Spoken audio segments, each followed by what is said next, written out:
Hi friends, it's Shari. Today I'm creating a big beautiful Mother's Day card using lots of die cut flowers to make a beautiful bouquet. For this card, I'll be using the watering can and the lovely lily of the valley, as well as darling daffodils and the spring sprig. I will also be pulling in the lucky clovers dies as well. And for my background, I'm using a piece of favorite flannel. This is the 12 by 12 hot toddy paper, and I'm cutting this to 5 inches by 7 inches. So I am making a 5 by 7 card today. I felt like I needed a large canvas to hold all of these beautiful blossoms that I am putting in my bouquet. I'm also cutting a piece of paper bag cardstock to 5 inches by 2 inches. This will be the ground for my bottom. And before I die cut this, I want to stamp my sentiment that says love ya. This is from the Big Scripty Words stamp set. And I'm stamping this in some soot ink. My idea for the sentiment was to kind of make it look like it's blended or kind of camouflaged in the ground or in the dirt at the bottom. So I've stamped my sentiment along the bottom, and then I'm going to use one of the simple wavy borders to cut the top. Now I'll tell you right now, I messed up, and this is actually upside down, but I didn't notice it quite yet. So you can see my stitching detail is on that piece that I'm going to toss aside. Now I wanted to mask off the sentiment so that when I do some inking and some splattering on this dirt, I don't get those on my sentiment. So I'm using a piece of masking paper. So this is just a low tack sticky paper. I cut it with the coordinating die, and I'm just pulling off that liner paper on the back. And this gives me a little mask to put right over my sentiment. Now that stamping is protected, and you're going to see that it's going to create a cool little shadow around it as well as I add the ink blending. I'm starting out with some vintage photo ink, and I will add some darkness to this dirt and kind of make it a little less uniform in color. So I'm starting at the top edge, and here's about where I realize that, hey, this doesn't have the stitching detail on it. So I'm going to grab my die, and I'm going to line it back up with the stitching in the right place this time, and then I'll run this through my die cut machine, and now we have stitching. Okay, crisis averted. Now I can get back to the ink blending. So I'm using that vintage photo first and kind of going all over the top.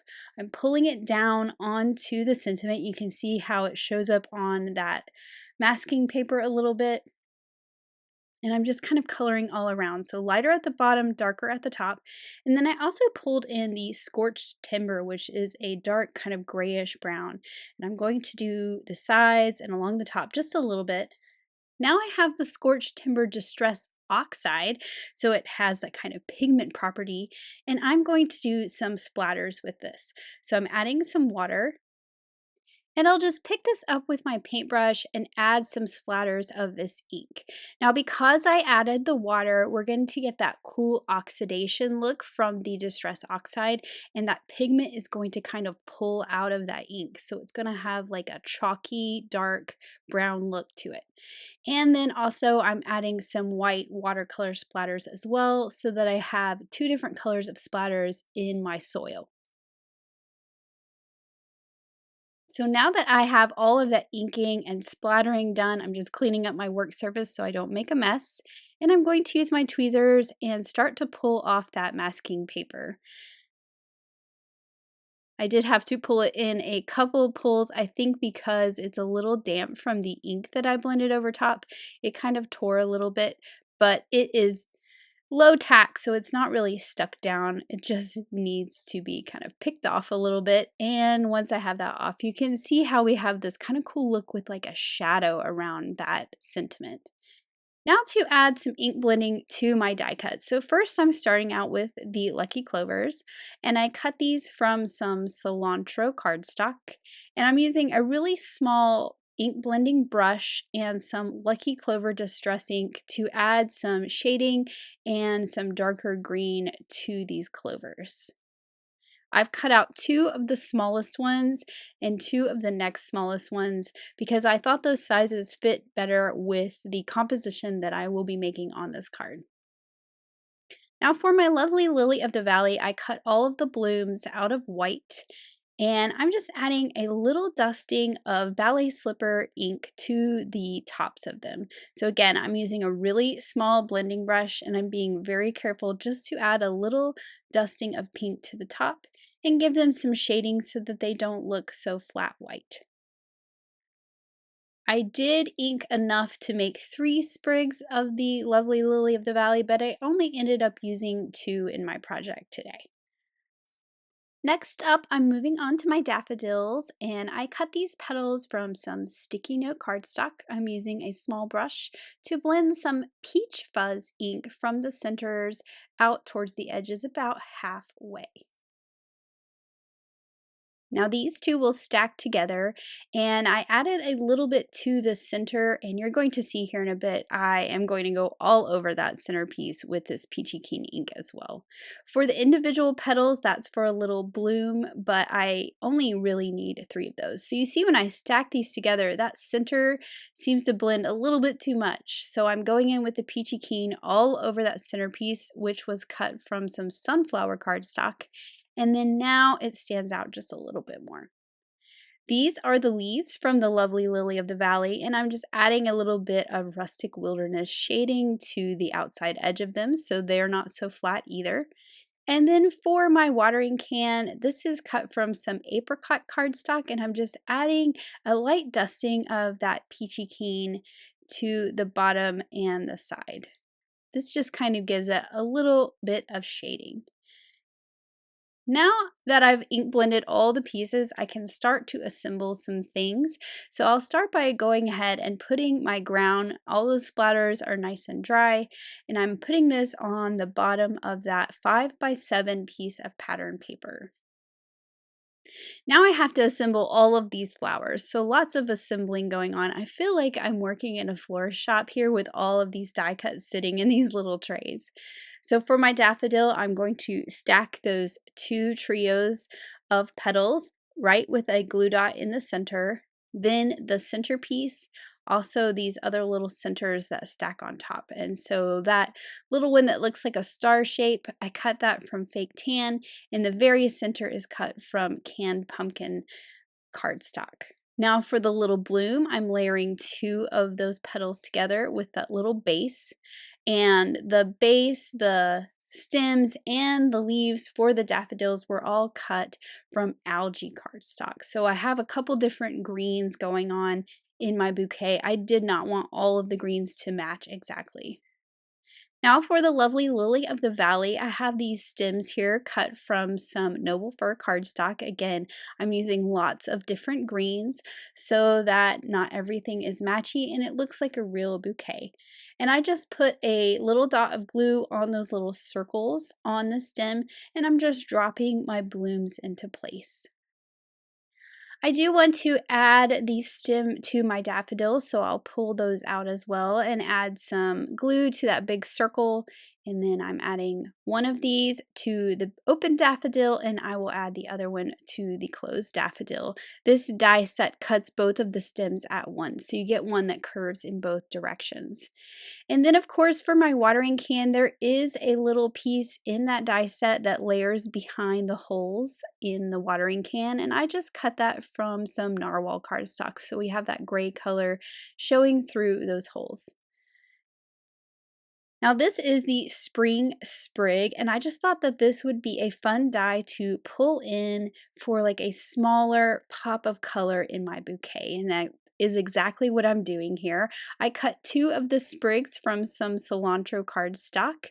So these are different than the clovers because remember I inked the clovers in the beginning, so now I have a different color of green. And then I thought that the purple flowers would be perfect. I'm sure that there is a flower that looks exactly like this. I do not know what it's called. I am not much of a gardener. I just like all the pretty colors of flowers. So I'm making 2 sprigs. I only ended up using 1 in my bouquet and then tucking 1 behind my watering can, but I kind of made all these not really sure what I wanted to do, but I figured more flowers, the better. Now we have the little tools from the watering can set, cut from narwhal cardstock, and then I used one of the textured browns for the handles. And then there's this cute little seed packet, which I cut from speckled egg shell cardstock, and I added the little flap. And then I have a guava heart that I'm adding to it. I did think about stamping the little vegetables from Veggie Happy, but I like the idea of all of this being die cuts on this card.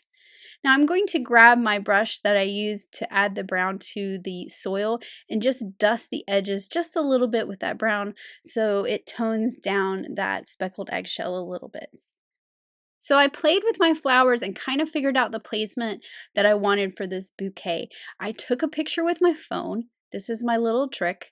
And then now I can pull the flowers out and reference the picture to remember where I put all these. So I have those dark leaves from the lovely lily of the valley with that shading from the distress ink. I have these beautiful daffodils.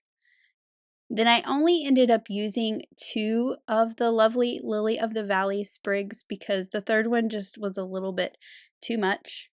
I also have the little thin leaves from the daffodils. Those are great for filling this in. And you're going to see me layer one behind here in a little bit. And for the sprig, since it wasn't on like a stem, I'm just going to tuck this down towards the bottom, but I really like the way that looked. And then of course, I really like the idea of kind of tucking one of these clovers into the watering can as well. Now I'm making a couple adjustments here with the height of my flowers. I did lay it on my card base, which I wish I'd done before my glue got too set, and I actually took my tweezers and kind of pulled the daffodil down a little bit because it was a little tall. But once I made those adjustments, this is just laying on my card for placement, and I'm going to tuck this other spring sprig behind my watering can. And then I also have all these other clovers that I inked earlier. And the whole idea at the beginning was to kind of decorate those around on the ground. Now I put foam adhesive all over the back of this and realized I forgot something that I really wanted to do to the watering can, and that was to add some jute twine wrapped around it. So I have a long piece here, and you do have to kind of thread it through the handle of the watering can in order to wrap it around. So I did that and wrapped it around about 3 times. And then you're going to see me kind of adjust the placement. It's easier to kind of get it around and then adjust where you want it. So I'm pushing it up and shifting it to where it ends up between those 2 stitch detail lines. And because I kind of want it to curve like the curve of the watering can, I'm going to put a little bit of glue here to hold it in place and hold it with my reverse tweezers. This way it's not straight across, so you know when you pull something taut and it goes nice and straight, I want it to look like it's tied around something that is round. So I'm just using that glue to make that happen. Then I'm tying it in a bow. And I am tying this upside down because for some reason my bows look better when I tie them upside down. Not sure why. Then I can just trim off the ends, and then I really like the look. This kind of finishes off this bouquet of flowers. Now I can pull off all that liner paper for all of that foam adhesive that I put all over the back of those and pop this on to the card and make sure that's nice and stuck down. Now I can add the rest of my little die cut embellishment pieces. I love this little seed packet. I think it is so cute. And I thought that was a good way to kind of break up the big colorful piece of the watering can, to add all these things in front of it like it's a little display. Then I have my little rake, and I've added some foam to the handle, and then I'll just have this overlap the spout of the watering can like it's been leaned up against, and I just glued the end of the rake directly to the background. Now I can tuck this little clover behind it, kind of like it's growing out of the ground because this one has a stem. And then I have another of the smallest clovers, and you're going to see I layered it on top of the seed packet first, but this was kind of hanging out in the air because there's like 2 layers of foam for this seed packet, so I ended up tucking it behind. And then finally, we have the spade that I will put on the left side there, kind of overlapping onto the watering can. So I'll add foam to the head of the spade, and then we'll glue this directly to the watering can there. And then all of the main composition is complete. And I just think that this turned out so pretty. This is a lot of die cuts for me. It's not something I normally do, but I really like how it turned out. For the rake and the spade, I am adding some little white gel pin details. And then now I need to make my card base. And I like to make top folding cards. So I need to do a little bit of construction for a top folding 5x7. So I took an 8.5 by 11, cut it into two pieces that are 5 inches by 8.5. And then this one I will cut down to 7. So I have one piece that's 5 inches by 7 inches and one piece that's 5 inches by 8.5. And then I will take that larger one and score it at 1.5 inches, creating that score line to where I have one side that's 7 and one side that's 1.5. I'll just enforce that fold. And then what I'm going to do is add some double-sided adhesive because this is stronger than a tape runner in my opinion. I'm just adding some strips of this across that smaller piece. I'm going to burnish them down really well, remove that liner paper, and adhere this to the other side.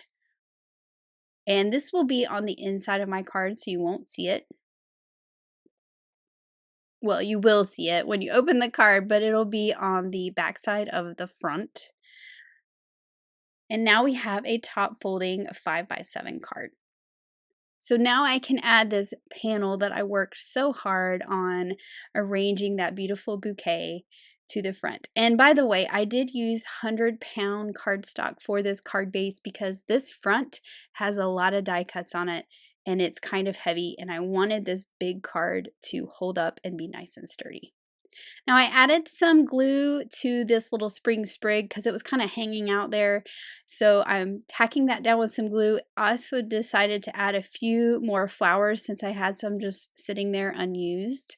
And I'll hold that in place with a block while that glue kind of sets to hold that piece down. And then, of course, you know I love some little hearts on a card.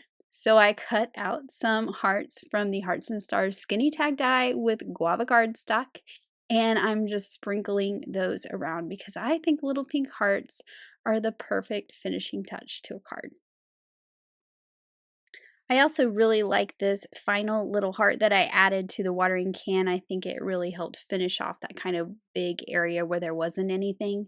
And then I used Henry's Jr.'s Build a Sentiment Spring to add the sentiment Happy Mother's Day to the inside.